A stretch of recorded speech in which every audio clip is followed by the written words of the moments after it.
Bytemail made a few changes to their pricing structure. Instead of a flat $50 shipping price, each destination will have its own base shipping price. This means that every destination will have two possible prices, a base price and a discounted price for packages less than 10 kilograms. For Canada, the base price is $25 with a discounted price of $7. For the United States, it's a base price of $35 with a discounted price of $11. Finally, for France, it's a base price of $55 with a discounted price of $20. To create a program capable of handling this change, we'll need else statements. But where should we put them?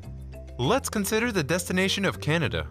If we place the else statement here, the program will only execute it if the destination is not Canada. That's not right.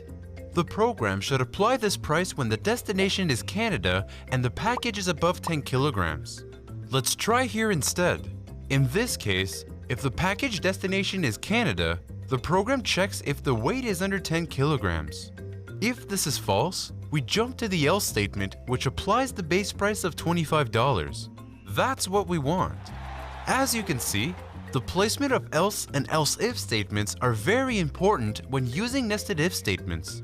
An else or else-if statement is linked to the code block that immediately follows it.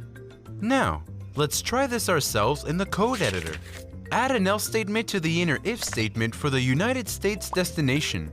The code block of this else statement should apply a value of 35 to shipping price. Next, do the same thing for France.